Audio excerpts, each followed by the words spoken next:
Match अपने नाम किया और एसआरएच जैसी मजबूत टीम को बड़ी आसानी के साथ हरा दिया। एक तो 159 रन बनाए थे एसआरएच ने पहले बैटिंग करते हुए और 160 भी पता भी नहीं चला कब बन गए, 13.4 ओवर में ही बना दिए श्रद्धा पांडे। ये तो outstanding performance I think KKR की टीम की। बिल्कुल, देखिए डेफिनेटली केकेआर की टीम की बहुत ही ज्यादा बेहतरीन परफॉर्मेंस आई है। कहीं ना कहीं बोलना पड़ेगा कि एसआरएच बहुत कम टोटल बना पाई इस मैदान में, जहां पर हम प्रिडिक्शन दे रहे थे कि 180, 190, इवन 200 तक भी लोगों ने प्रिडिक्ट किया था। उस मैदान पे अगर आप 160 का टारगेट सामने वाली टीम जो कि केकेआर है, जहां पे आपको पता है सिर्फ फिल सॉल्ट नहीं है, अदरवाइज उनकी पूरी ताकत वैसी की वैसी है, उस मैदान में अगर आप 160 का टारगेट सामने वाली टीम को दोगे तो होगा तो ऐसा ही कि 13.4 ओवर में मुकाबला चेज कर लिया केकेआर ने और पहुंच गई भैया फाइनल्स में पहुंच गई। अब केकेआर वेट करेगी कि उनके साथ फाइनल मुकाबला 26 तारीख को कौन खेलेगा। बिल्कुल वेट करेगी फाइनल कौन खेलेगा, लेकिन जैसा परफॉर्मेंस वो करती आई अब तक भाई मानना पड़ेगा कहीं ना कहीं कोई भी आए अब तो वो खिताब जीत ही लेगी जैसे उन्होंने परफॉर्मेंस दी है अब तक।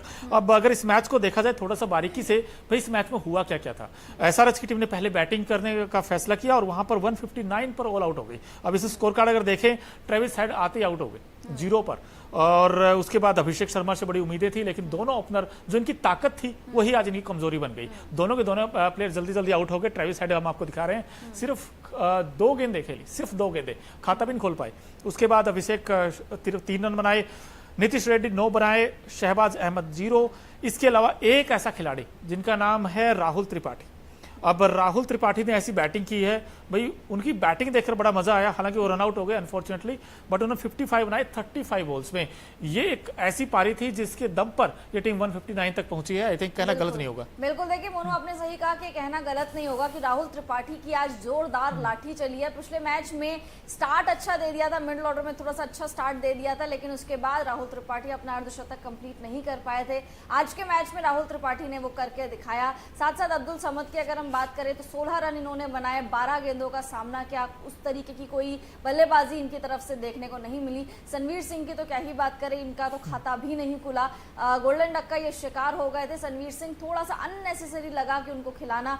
शहबाज अहमद की बात करें तो भैया इन्होंने भी कुछ ज्यादा कमाल नहीं करा है। बेसिकली बैटिंग ऑर्डर काफी ज्यादा कोलैप्स होता हुआ नजर आया मोनू, क्योंकि स्टार्टिंग में हमने देखा था कि अभिषेक शर्मा और ट्रेविस हेड दोनों के दोनों का खाता बहुत ही ज्यादा कम रन पे रन बॉल ये खेल रहे थे और मतलब जल्दी ये आउट हो गए थे, सस्ते में निपट गए थे। उसके बाद नीचे से पूरी टीम कोलैप्स हो गई थी और जैसे हम लोग बोलते ही हैं कि इनकी पूरी ताकत इनके ओपनर्स पे, अगर ओपनर्स नहीं चलते तो ये पूरा कोलैप्स कर जाती है। और ऐसा पहली बार हुआ आईपीएल 2024 में कि ये टीम डिफेंड करते हुए यानी पहले बैटिंग करते हुए ये टीम ऑल आउट हो गई हो, तो बहुत शर्म की बात है एसआरएच। बिल्कुल एसआरएच के लिए कंसर्न है अब कहीं ना कहीं। हालांकि उनको मौका एक और मिलेगा दोस्तों, ऐसा नहीं कि उन्होंने अभी वो बाहर हो गए टूर्नामेंट से, लेकिन कहीं ना कहीं उन्हें अपने अंदर झांक के देखना होगा। भाई जिस दिन हमारा ओपनिंग चलती है तब तो ठीक है, लेकिन जिस दिन ओपनिंग नहीं चली है तो शुक्र कीजिए कि राहुल त्रिपाठी ने अच्छी नॉक खेल दी 55 की। आई थिंक क्लासन से बड़ी उम्मीदें थी, लेकिन क्लासन को अच्छा स्टार्ट मिल गया था, 32 बना चुके थे वो, लेकिन वो भी अपना विकेट गंवा गए। हालांकि वरुण चक्रवर्ती को आई थिंक क्रेडिट देना चाहिए, 4 ओवर में सिर्फ 26 रन देकर और 2 विकेट झटकाए हैं और बड़े इंपॉर्टेंट विकेट उन्होंने लिए हैं। उन्होंने हेनरी क्लासन को आउट किया है और साथ ही साथ भुवनेश्वर को भी विकेट लिया, लेकिन क्लासन का विकेट बड़ा विकेट था। आई थिंक बड़ा विकेट था डेफिनेटली। और देखिए रहमानुल्लाह गुरबाज की तारीफ करनी पड़ेगी, 23 रन इन्होंने बनाए, लगभग 150 के ऊपर के स्ट्राइक रेट के साथ एक स्टार्ट अच्छा दे दिया था केकेआर की टीम को। गुरबाज एक बहुत ज्यादा बड़ी जिम्मेदारी थी उनके ऊपर कि फिल सॉल्ट की जगह उनको भरनी थी। गुरबाज ने बहुत अच्छा साथ निभाया सुनील नारायण का, क्योंकि एक तो छोटा टोटल आपको चेस करना था, साथ साथ अगर ऐसा स्टार्ट मिल जाता है तो वो टोटल आप जल्दी चेस कर लेते हो, जैसे कि केकेआर ने 13.4 ओवर में किया। मुझे लग रहा है अब 2012, 2014, 2021 और अब 2024 में भी जैसे केकेआर फाइनल्स में पहुंची है, ये खिताब उठा रही है टीम। बिल्कुल खिताब उठा रही है। और आपको बता दें कि भाई जब केकेआर की टीम इस छोटे टोटल को, छोटा इसलिए क्योंकि ये बैटिंग सर्टिफिकेट था, और यहाँ पर तो देखिए जब 13.4 ओवर में केकेआर ने चेज कर दिया तो एसआरएच को तो कम से कम यहाँ पर 220, 230 बनाने चाहिए थे। अब बैटिंग करने जब केकेआर की टीम आई तो सुनील नारायण आज कुछ नहीं खास कर पाए, ना उनके ओपनर चले ना इनके ही ओपनर चले। वैसे कहना ठीक ठीक ही है, क्योंकि गुरबाज उस तरीका फिल नहीं कर पाए जो फिल शॉट खेलते थे। 14 में 23, आई थिंक ये ठीक ठीक ही है, क्योंकि वो तो ऐसी बैटिंग करते थे, फिल शॉट तो बड़ा उड़ाकर खेलते थे। और सुनील नारायण भी आज ऑफ कलर नजर आए हैं। सुनील नारायण पता है कि सहमे सहमे नजर आए, वरना सुनील नारायण तो उनमें तो वो काबिलियत है जो 12-13 गेंदों में ही आपको 30-35 बना के दे देते हैं। लेकिन वेंकटेश अय्यर, अब ये खिलाड़ी, ये इस टीम को धीरे धीरे जैसे जैसे इंप्रूवमेंट्स, अगर किसी एक खिलाड़ी ने इंप्रूव किया है बैटिंग में तो आई थिंक वेंकटेश अय्यर ने किया। आज भी देखिए 51 बनाए 28 गेंदों पर, और अच्छी बात क्या, नॉट आउट आए हैं। और दोनों भाई आज मैच जिता के आए हैं 58। हालांकि कैप्टन ने भी बताया, कैप्टन नॉक खेली और वेंकटेश अय्यर ने पारी खेली। अब ये टीम कंप्लीट पैकेज हो गई, कंप्लीट पैकेज डेफिनेटली हो गई है। आज इवन श्रेयस अय्यर बहुत बार किस्मत के धनी भी रहे, क्योंकि 2 कैच आज श्रेयस अय्यर के छूटे और उन 2 कैचेस की जो कीमत थी वो एसआरएच को चुकानी पड़ी। बात करें वेंकटेश अय्यर की, लगातार इंप्रेस कर रहे हैं। मुंबई के खिलाफ भी 2 मैचेस में काफी अच्छा बल्ला चला था वेंकटेश अय्यर का। आज भी वेंकटेश अय्यर ने पारी को फिनिश किया, नॉट आउट यानी नाबाद लौटे हैं। गजब की फॉर्म दिखा रहा है वेंकटेश अय्यर। कभी उनको श्रेयस अय्यर से ऊपर भेजा जाता है, कभी उनको श्रेयस अय्यर से नीचे भेजा जाता है। आज आंद्रे रसल, रिंकू सिंह, इनकी जरूरत ही नहीं पड़ी क्योंकि टोटल बहुत ही ज्यादा छोटा था। मुझे लगता है एसआरएच को थोड़ा सा अब अपनी बल्लेबाजी पे ध्यान देना पड़ेगा कि अगर आपके पास कभी अभिषेक शर्मा या फिर ट्रेविस हेड नहीं चले, उसके बाद नीचे से कौन सा ऐसा बल्लेबाज है जो आपके लिए रन्स बना के दे। हेनरिक क्लासन स्टार्ट अच्छा दे देते हैं बट उसको बड़ी पारी में तब्दील नहीं कर पाते, थोड़ा सा नीचे भी आते हैं। बट अगर आपके ओपनर्स नहीं चले फिर आपके लिए कौन वो डिलीवर करके देगा, कौन मतलब बड़ी पारी खेलेगा, वो मुझे लग रहा है एसआरएच को देखना पड़ेगा। बट आई थिंक मुझे ये भी लगता है श्रद्धा पांडे और जितने लोग इस वक्त आप जुड़े हैं, आप भी बताइए दोस्तों, मुझे लगता है एक ही प्लान था एसआरएच के, प्लान 2 नहीं था। प्लान 2 का मतलब ये था कि जब भुवनेश्वर को विकेट नहीं मिले, पैट कमिंस को विकेट नहीं मिले, और पैट कमिंस के तो मैं आंकड़े देख रहा हूँ, वो भाई 3 ओवर में 28 रन दे दिए इसने, जो फ्रंट लाइन गेंदबाज है आपके। स्पिन डिपार्टमेंट फिर वही समस्या है इनके पास। भाई आज मयंक मार्कंडे क्यों नहीं थे? आज के मैच में मयंक मार्कंडे का होना बहुत इंपॉर्टेंट था, क्योंकि वरुण चक्रवर्ती जब एक एंड से विकेट ले रहे थे तो वरुण कहीं मयंक मार्कंडे ने मिस किया और उनकी जगह ट्रेविस हेड बॉलिंग करने आए। अब ट्रेविस हेड ने 1.4 ओवर में कितने दिए हैं? 32 रन दोस्तों, 32 रन सिर्फ 10 गेंदों पर।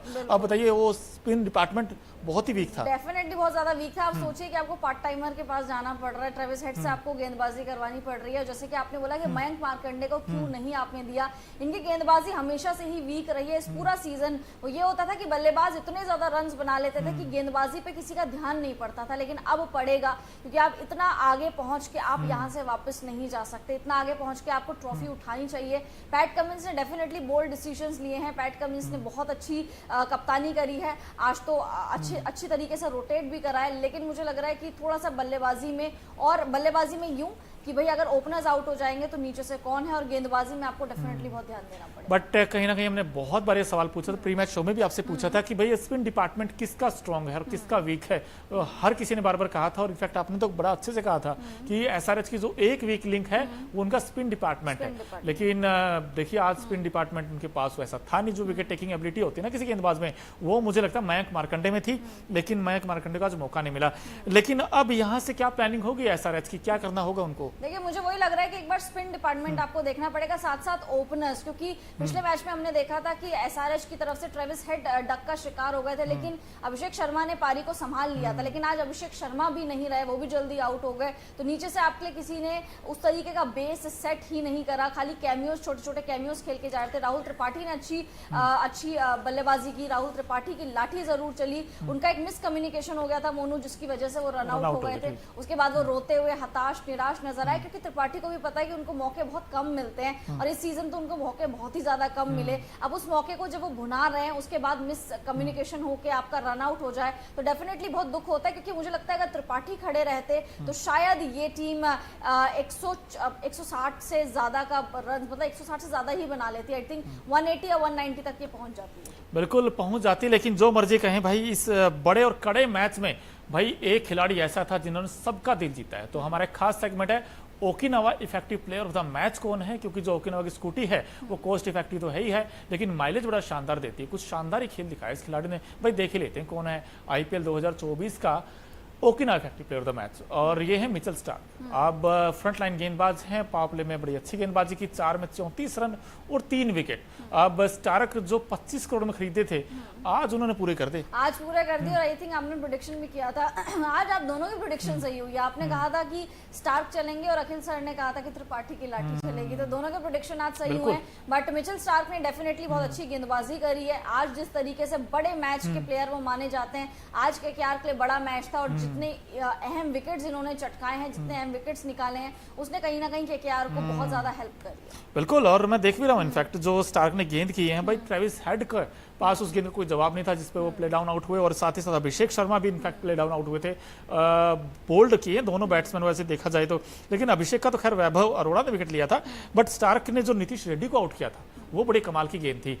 स्टार्क में है वो स्पार्क जो दिखा जिस तरीके की, क्योंकि इनके पास भी अच्छी बात क्या है, अगर इनको पावर प्ले विकेट्स मिल जाएं तो फिर ये बड़े खूंखार हो जाते हैं, लेकिन अगर पावर प्ले विकेट्स ना मिले फिर इनकी धुनाई बड़ी होती है। लेकिन आज तो पावर प्ले में ही विकेट्स ले लिए और दोनों बैट्समैनों को आसानी के साथ आउट कर दिया। वहीं से मैच बन गया था केकेआर की टीम का, और मुझे लगता है वहीं से एक सबसे बड़ा लॉस अगर एसआरएच की टीम का कहें, हारा कारण कहें, तो दोनों ओपनर का जल्दी आउट होना इस मैच का आई थिंक टर्निंग पॉइंट कह सकते हैं आप। डेफिनेटली टर्निंग पॉइंट था। आई थिंक वहां पे अगर ट्रेविस हेड और अभिषेक शर्मा दोनों में से एक भी खड़ा रहता, क्योंकि पिछले मैच में हमने देखा था जब ट्रेविस हेड मतलब डक का शिकार हो गए थे तो अभिषेक शर्मा वहां पे खड़े हुए थे, अभिषेक शर्मा टैकल कर रहे थे और वो मैच जीती थी एसआरएच की टीम। तो आई थिंक अगर एक भी ओपनर इनका खड़ा रहता तो शायद आज ये हर्ष नहीं होता। मे बी अगर हारते भी तो एटलीस्ट 180 या 190 तो ये बना ही जाते। बिल्कुल बना ही जाते हैं। लेकिन दोस्तों आप एक चीज बताइए, जब अहमदाबाद में मैच हो और दोनों टीमें जबरदस्त टीमें हो, क्योंकि टॉप फोर में जैसा जिस ब्रांड ऑफ क्रिकेट जो खेला इन्होंने भाई अलग ही बताया, इन्होंने बताया T20 फॉर्मेट